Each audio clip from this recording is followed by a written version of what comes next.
Righteous Felon Craft Jerky is the official jerky of Belly Up Sports. For over a decade, Righteous Felon Craft Jerky has led the American meat snack revolution by concocting delicious, adventurous, U.S.-sourced jerky recipes for uncompromising carnivores across the country. With 15 different flavors to choose from, Righteous Felon has all jerky lovers covered, and by using promo code BELLYUP, you will get 15% off your purchase at righteousfelon.com. Do your taste buds a favor today and rip into a bag of Righteous Felon jerky. If you guys don't know, Landon Donovan and Tim Howard have a podcast together. It's the Unfiltered. I don't know what the fuck they call him. I'm surprised that you said Landon Donovan's name without some hate in your voice. I mean, I think at this point everybody knows I can't stand Landon Donovan. Screw that guy. You happy, Kelsey? Kelsey, I didn't say a bad word yet. All right, screw you. Screw him. All right. But yeah, so he goes on their podcast, and obviously, for obvious reasons, because Bruce Arena was their coach at least twice in two different instances for the U.S. men's national team. And obviously also a really good MLS coach. Like, obviously, you know, if you think of Bruce Arena, you think of his time with his first stint with DC United, where they were dominant. And then, you know, obviously then went to the coached the U.S. men's national team. Then came back, coached LA Galaxy, made them a championship team as well. Then went back to coach the U.S. men's national team after Jurgen Klinsmann got fired. And then came back, had New England look like they were going to do something, but then something happened. Some sort of scandal, I believe, happened. And so then he was let go from New England, and now he's with San Jose, which right now they look like they might do something this year, which says a lot because San Jose has been terrible for so many years. But anyways, he goes on to their podcast, and he shares his thoughts on the whole current U.S. men's national team. And I mean, you know, this current U.S. men's national team has been so, I don't want to say contradicting or anything, that it's conflicting, right? You don't know how you feel about the team. Many agree that this is probably the most talented group of players that the U.S. men's national team has ever had. Yeah. In years. But they don't play really well. If that makes any sense. Because you have, like, and I think once again, it's cool seeing these guys saying that they are playing for clubs like Juventus, playing for AC Milan, playing for Borussia Dortmund, able to say they play in the Premier League, you know, some of the best players in the Eredivisie. You know, all these things are cool things to highlight. But when you're not able to do it in the international stage, and I hate saying this, Edward, but going up against teams that you should beat. I hate saying that because I hate saying that you should beat Panama. Because if you should beat Panama, you would be beating Panama. Yeah. You know? If you should be beating Canada, but you don't beat Canada. I mean, Weirdly enough, they could beat Mexico. And Mexico beats everybody else, but yeah, no, it's a weird thing. I hate the phrase saying you should beat Panama, because in reality, if you should beat them, then you would beat them. And as of lately, clearly you have not been able to. So either that tells me two things: one, Panama's gone better, which probably there's some truth behind that one, and secondly, your the U.S. men's national team is just mid. I don't want to say bad. I'm gonna say mid. Oh, I thought you were about to say dog water. I contemplated on that one. I I literally I could have sworn, but okay. I was gonna say cheeks also. I was thinking Cheeks. Ooh. I was gonna say cheeks. They're not playing well. They're not fluid. They're not aggressive. At this point, I'm reiterating every complaint that I've had so far. But yes, they have not been great. Those performances, the game against Panama was very overwhelming.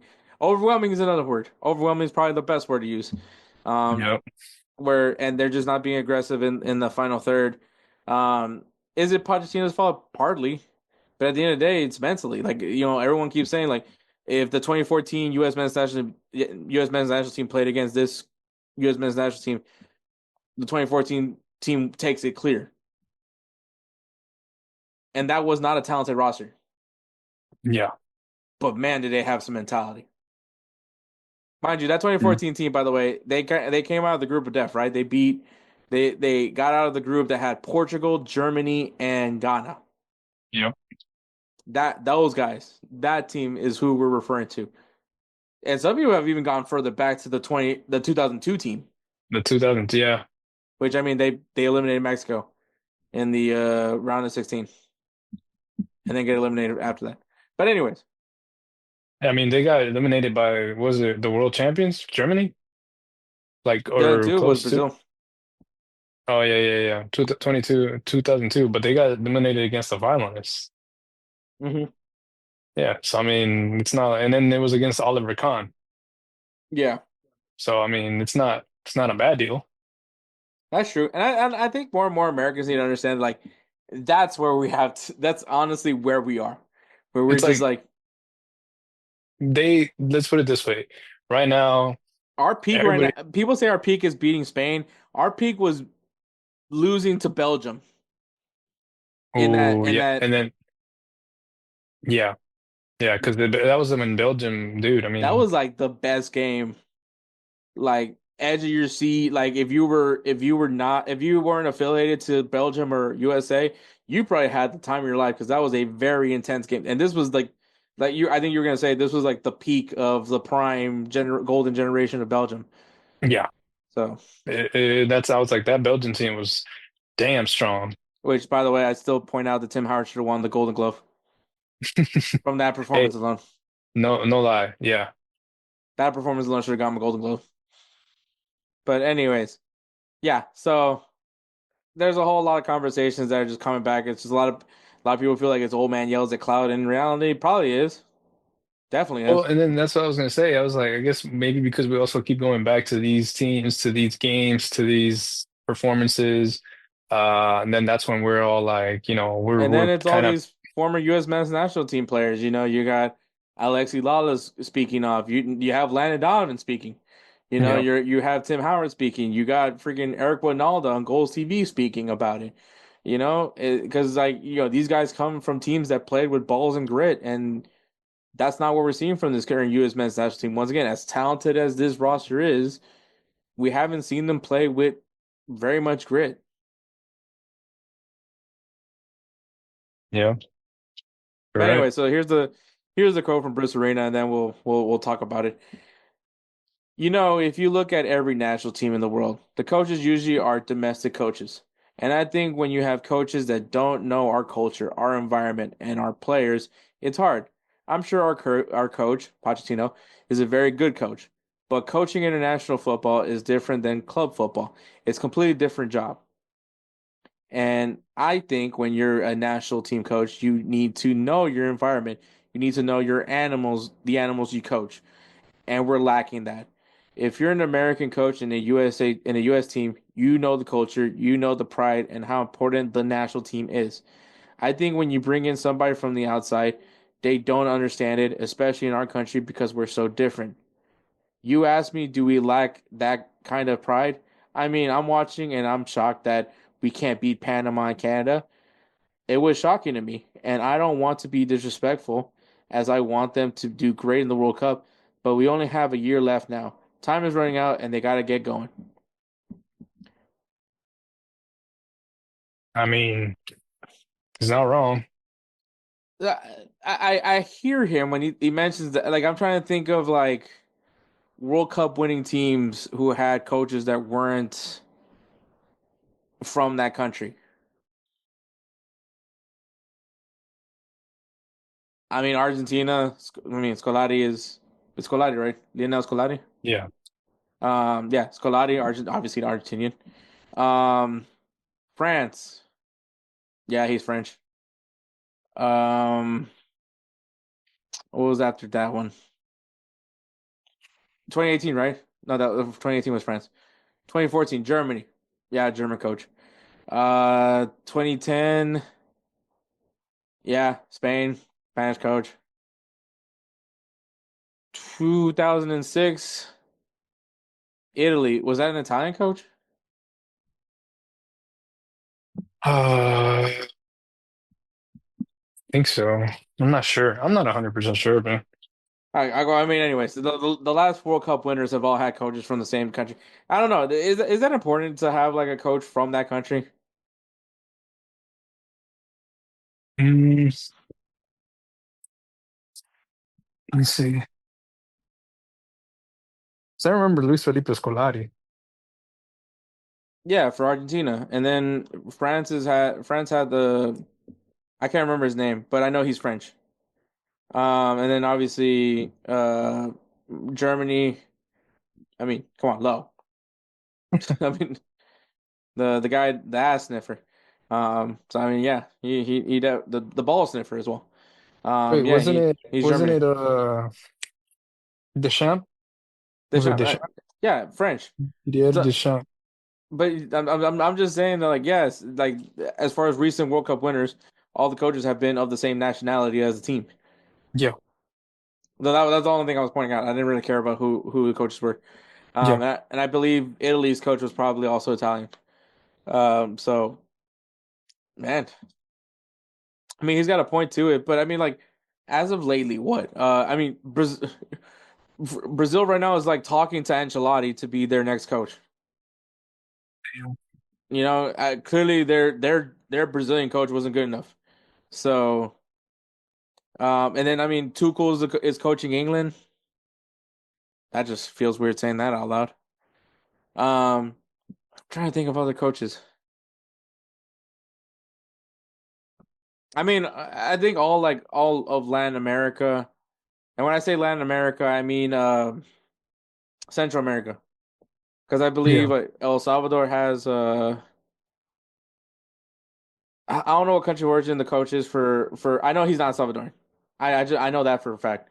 I believe Christensen, the coach of Panama, he's European. Um, I mean Mexico had Tata Martino as their coach. You know, now they have Aguirre, which is the Mexican coach. So, and I mean Canada has Jesse Marsh as their coach. So I think it like as far as CONCACAF goes, it's just a I think normality. it's just yeah, I think it's a normal thing with the CONCACAF, like to get a player or I'm sorry, a Saudi coach that's Arabia. Saudi Arabia, I believe also. I think they have a is a French coach. Rened, Rened.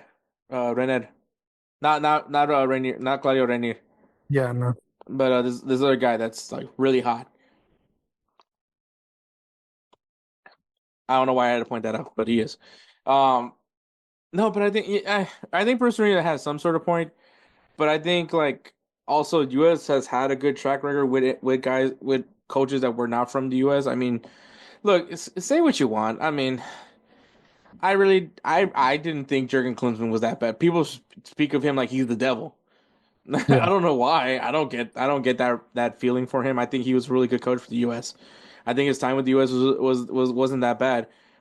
I mean, also we don't know how it would have finished. You know that 2018 World Cup qualifiers, right?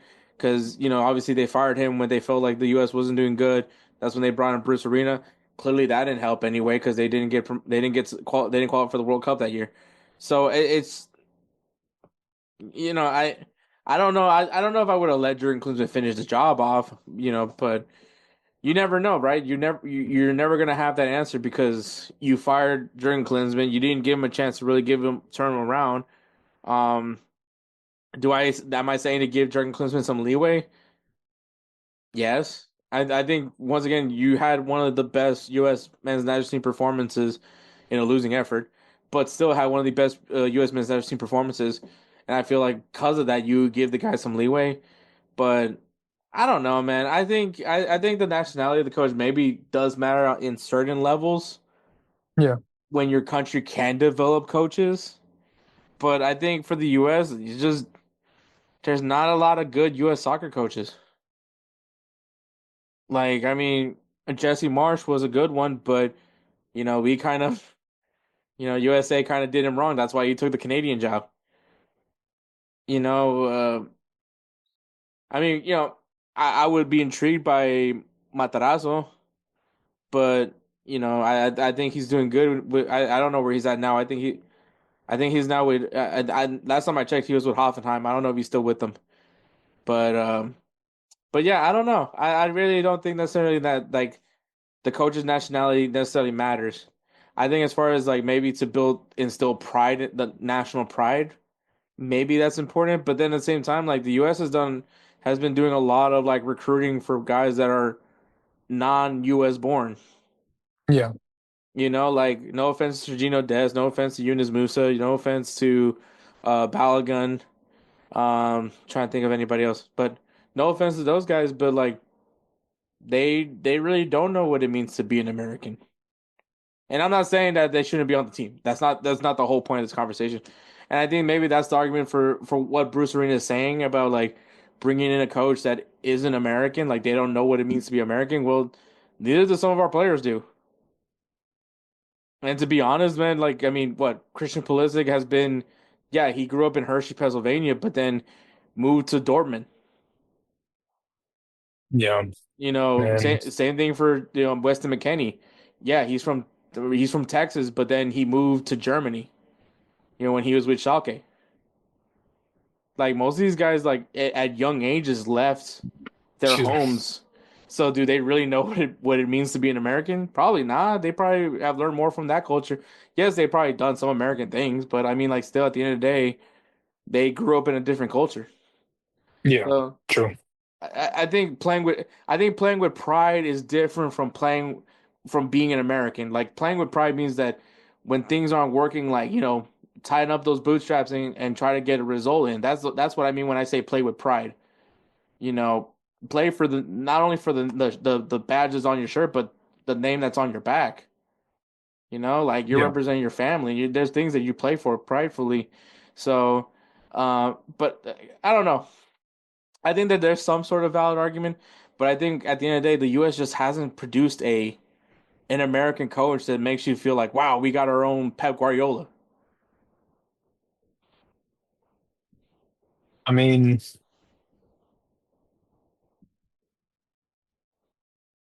I don't know. Look, if you disagree with me, disagree with me. If not, it's cool. No, it's because I'm trying to think who would make, like, I've been thinking this whole time, like, honestly, like, you've been talking about this and you kind of got me pondering and thinking, and I'm overthinking it. It's like, who would be a U.S. men's national coach that would be of U.S. nationality that I feel would be the ones to actually give this team the grit to make them dogs again? Because I'm not going to tell you like that this team that played against Panama, that team that they played against Mexico, that they're oh man, they were dogging, they were hardcore, they were this, they were that. Like they played it to the level that they felt comfortable in, and then they didn't actually, push themselves out of that comfort zone. That's how I feel. So now I'm like thinking, I'm like, man, I was like, I was thinking maybe I've never seen this. Maybe I'm wrong, but maybe a goalkeeper as a coach like Tim Howard, somebody who's been has that type of fire and on the field with that competitive spirit.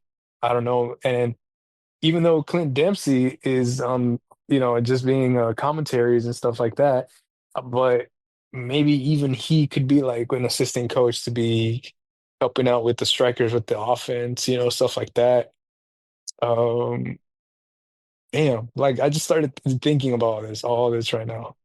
You were thinking about like former U.S. men's national team players, but like Yeah, obviously, I don't know. I think Tim Howard kind of likes where he's at as a punt, and I mean now he's a part owner of the Houston Dynamo, so I think that like I think at some aspect it's kind of like a conflict of interest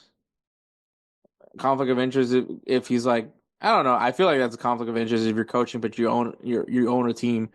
Um, as much as I say like a lot of bad things about Landon Donovan, he wasn't necessarily like a terrible coach. yeah. There's my one nice thing about Landon Donovan. I don't know, man. Like Jermaine Jones just recently got fired. I don't think he's the right guy. Eddie Johnson is like very much more focused on like youth development, which I'm completely fine with. By the way, guy's a dog. By the way, which I love Eddie Johnson. Um, also, I always thought he was taller. I think he's like 5'9" or something like that. But I always thought he was like 6 foot. But definitely played like he was 6 foot. Um, Huh, yeah, I just don't know any guys, man. Like, I mean, I don't definitely not Cherundolo. So yeah, I don't, I really don't know it. Like, I know, I think Alexi Lalas used to be a coach at one point. I don't know what's worse. Yeah, I don't think Alexi Lalas should be a coach by any means. This is definitely not me saying that he should be a coach. Yeah, I just don't think that there's a coach right now out there that just like screams like, yeah, this guy could be the next coach, U.S. men's national team coach. Uh, Probably would have been Jesse Marsh. Probably would have been. If I'll be That's honest what with we were hoping, weren't we? Yeah, I mean, look what he's doing with Canada. Yep. I mean, last Copa America, USA was grouped. So was Mexico. The two countries that actually made CONCACAF look decent was Panama and Canada, the two teams that USA lost to in the CONCACAF Nations League. Like, say what you want, man, but I think well, yes, U.S. men's national team poor performances, but also can we give props to Canada and Panama? Like Yeah. they have gone better. They have they've taken strides to have a better national team. Like it could be a combination of USA getting worse, but also it's a combination of Panama and Canada getting better. Yeah, I agree with that. And so I mean, like, is it the coach's fault? I think for Pochettino, the things that was necessarily his fault was just that he just didn't have the guys. I think mentally correct after halftime. Yeah. I think that that's where he faltered. As far as the players go, there wasn't any like pride until I saw Diego Luna. Until I saw Diego Luna make a pass to the only goal that came from that Nations League because he got the ball, he made the play. Honestly, Edward, I think you probably will become like one of the biggest Diego Luna fans because the kid just plays with grit. He plays with balls, man. Like that's why Diego Big Balls Luna. Like I mean, like Diesel big ball. Pochettino said that. Yeah. The guy literally busted it, broke his nose, and Pochettino's like, "Should I take you out?" He's like, "Nah, let me keep playing." He's like, take me out at halftime." Goes back out there, gets an assist Yeah. immediately after he was allowed to be back on the field. Like when you think of those 2014 U.S. men's the U.S. men's national teams of all, that's the mentality we're talking about. Like are we the best team in the world? No, like far none. you like as USA gets better, the rest of the world gets better. It's like a never-ending race that we're just never gonna get caught up to, unless we find out the steroid equivalent to it. Like they're like it's just gonna be impossible to be caught up to the rest of the world, and Yeah. I know that, you know. But like the thing that made Americans so different versus everybody else in the world was just this can't stop, won't stop mentality they had, you know? And we don't have that mentality anymore. Yeah. And that's true. That's true. And that does take a toll as well. Like And this comes it's back to the just whole old man yells at cloud thing. It just well that too, but it's just the fact of the matter too is just like we talked about it too. Like our star player, the Captain America, Christian Pulisic, hmm he's not that nitty-gritty, you know? Like I'm not saying that he doesn't play hard. It's just he's not that Clint Dempsey type of player, that hmm Landon Donovan type of player, hmm where that's what we're missing, honestly, in the equation when it comes to a player being on the field, a team captain. Everybody looks to Pulisic as a team captain, but you don't really see him wearing the armband. You don't expect him I to don't want him to have the armband. I exactly. think that like a lot of people need to understand like just because you're the best player doesn't mean you're the captain. Exactly. It's just you Like have to show some sort of leadership, but he's not that player. yeah, like your best player is never gonna be. It could be. I think it's like that the Venn diagram, right? Like you could be a good you could be a great player, but you could be a terrible captain at the same time. Yep. Like to make a good captain, like you don't necessarily have to be the best player, Yep. And so like I think Are there those instances where the best player just happens to be the captain? Sure. I mean, Lionel Messi, in his own way, is a good captain. And the only reason Yep. why I say in his own way because he's not a vocal captain. He is a lead by He's example a guy. yeah, And exactly. I don't think, and unfortunately with Christian Pulisic, if you want to use that argument for his sake, no one's following him. And then It and also like his actions are not as They're not allowed. memorable. Yeah, They're not memorable. It's not like you're gonna see like, man, did you see that goal? Did you see that he took on like four players, three players, two players just to get to the goal? yeah. That's And honestly, here's the thing: the player that I think about as far as like when if things were to go that were are about to go down and we need him to need a spark, I'll look at that guy, and it's a guy that I have said I hope will exceed Christian Pulisic, and that's Gio Reyna. But unfortunately, right now he's turning into a real nepo baby, and it's pissing me yeah, off. And also, he just can't. He just needs to go somewhere where he's gonna play. Borussia Dortmund clearly he's not. He has no future at Borussia Dortmund. yeah, But yeah, I just don't know, man. Like I just don't know who's that guy. Um, because I think of Weston McKennie is. I used to think Weston McKennie a lot. Like I think Weston McKennie, not as a captain, but I think as a guy that like when things are not looking great, who do you look to make that big decisive play, whether it's a defensive play or a much needed goal? I looked at Weston McKennie, but I don't think he's a captain. I think Tyler Adams is honestly, as of right now, if you look at the U.S. men's national team, is Tyler Adams. I think Tyler yeah. Adams is a good leader. He's a vocal leader. Is he the best player on the field? No. Is he a good But player? he's but He's a good but player. he's a good player. But he's also like you said, he's vocal. He shows the grit, He just and can't that's stay one thing. healthy. Yeah, that's the only problem. That's his only flaw is he just can't stay healthy. But I think he's a great, excellent choice for a captain. But I think that that's things that we're gonna figure out. Like I think, um, you know, I think another player that maybe some guys can feed off of is Johnny Cardoso, which unfortunately, if I'm mentioning Johnny Cardoso, that means Tyler Adams is just not part of the plans. U.S. men's national team, or at least in my head, because Johnny Cardoso, I feel like what he's doing with Real Betis, and unfortunately, once again, it's another American who isn't maybe doesn't necessarily know what it means to be American, which I don't think is a bad thing, by the way. But like, I don't think people that need to understand the culture. I don't think that that matters. I don't like where that's where I get lost with Bruce Arena. Like, I mean, do I need you to understand my culture? Not do I need you to understand the US Honestly, to be fair, I don't even know what the US culture is. Because the US culture is like a weird combination of everything. So Yeah. that's to me that's like you can't really specify what U.S. culture is because this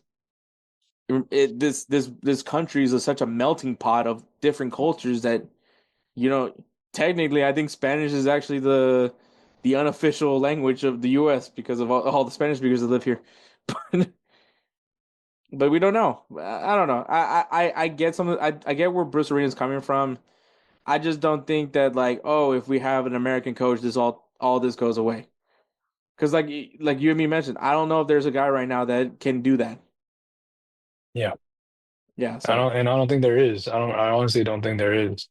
there isn't. I think Poch is a fine choice. I Yeah, don't. he's not. We would make fun of him. We would joke around and stuff like that. But I mean, dude, like he's actually a really decent coach. He's a good coach. I feel like he can actually do something with the U.S. men's national team. But it's just like I said, like we both said, it's just. It comes down to the players, man. I think Hmm. at this point it's just the players. It really is. Like I mean, we blame Berhalter for so many years, and you know, clearly, if that's not if that mentality has always been a big issue, a big problem with me with this U.S. men's national team, and if Greg Berhalter's gone and it still hasn't been solved, it might be that locker room, man. Who is that guy?